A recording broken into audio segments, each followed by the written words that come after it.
अस्सलाम वालेकुम नाज़रीन, मेरा टीवी न्यूज़ में आया सायरा सुमरो हिन बुलेटिन में असां सां गॾु साथ ॾींदी प्रिया गुल। सभ खां पहिरीं हिकु नज़र हेडलाइन ते। People's Party chairman Bilawal Bhutto Zardari चयो आहे त सिंध हुकूमत ख़िलाफ़ हिकु साज़िश तहत मुहिम हलाई पई वञे। कुझु क़ुवतूं सिंध जे वसीलनि ते दाड़ो हणणु चाहिनि थियूं। कूड़ो बयानो ठाहियो वियो त सिंध हुकूमत कुझु नथी करे। साज़िशुनि जो मक़सदु सिंध खां अख़्तियार वापसि वठणु आहे।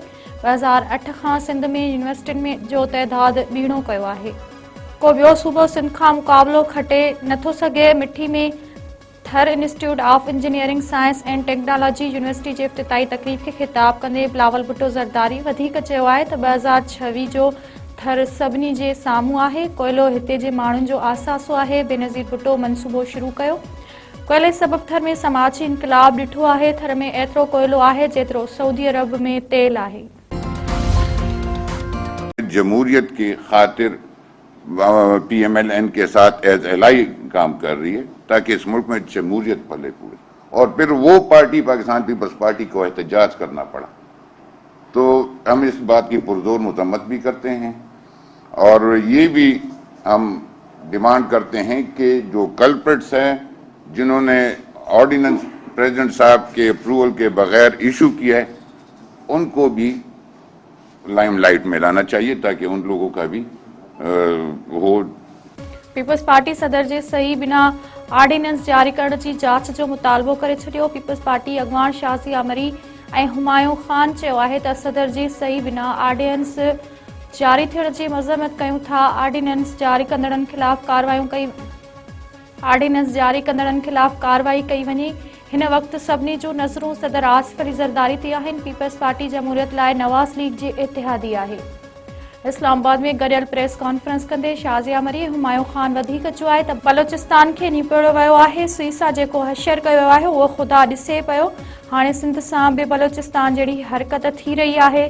सिंध मुल्क जो 70% गैस पैदा करे थी, पर गैस नथी मिले। सांगड़ ऐं गोटकी मां गैस निकिरी थी, पोइ असांखे महांगी गैस छो पई ॾिनी वञे। Governor Sindh Thar coal and energy board तरमीमी बिल ते सही करे छॾी। थरकोल एंड एनर्जी बोर्ड तरमीमी एक्ट 2025 कानून जो हिसो बणिजी वियो। थरकोल एंड एनर्जी बोर्ड खे टैरिफ जी क़ीमतुनि जे तोइन जा अख़्तियार हासिल हूंदा। बोर्ड फीस लागू ऐं पंहिंजे फ़ैसिलनि ते नज़रसानी करे सघंदो। कोयले जी क़ीमत ऐं चार्जिस ते कंट्रोल जो अख़्तियार बि बोर्ड खे हूंदो। नाणे वारे वज़ीर मोहम्मद औरंगज़ेब चयो आहे त उहो सच आहे त कुझु फर्म्स मुल्क छॾे वञी रहियूं आहिनि। तस्लीम करणु घुर्जे त टैक्स ऐं तवानाई क़ीमतूं वधीक आहिनि। सुधारनि जो मक़सदु क़ौमी ख़ज़ाने तां भार घटि करणु आहे।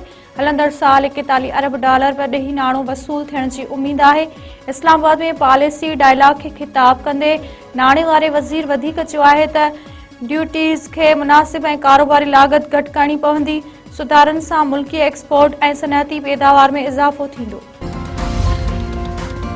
वफ़ाक़ी वज़ीर मुसद्दिक़ मलिक चयो आहे त मख़सूस तबिके खे बिजली गैस ऐं टैक्स में छूट जो सिलसिलो बंदि थियणु घुरिजे। ख़ुशहाली जो रस्तो ताक़त ऐं असर रसूख़ हासिल करणु न पर पैदावारी सलाहियतुनि खे वधाइण आहे। तरक़ी तॾहिं मुमकिन आहे जॾहिं हर शहरी खे हिक जहिड़ा मौक़िया मिलंदा।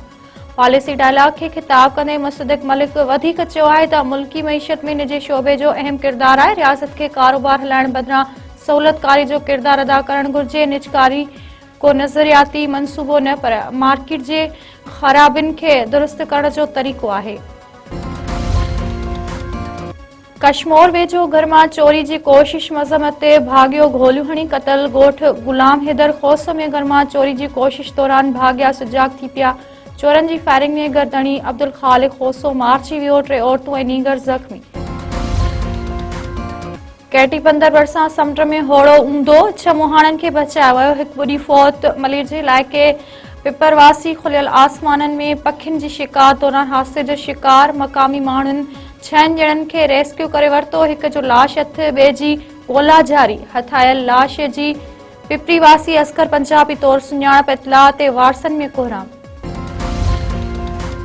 ककड़ वेझो चाचो ऐं भाइटियो बिजली जे तारनि मां करंट लॻण करे फौत। 10 वरनि जो शाज़िब ऐं 25 सालनि जो असलम जुड़िजो बिजली जे तारनि में विचड़ी पिया। 2 ॼणा मौक़े ते ई सड़ी फौत। फ़ौजी जवान रहमान जुड़िजो ऐं 2 औरतूं ज़ख़्मी। ॻोठाणनि जो चवणु आहे त घरनि मां बिजली जूं तारूं लड़कियल हुजण करे वाक़ियो पेश आयो आहे।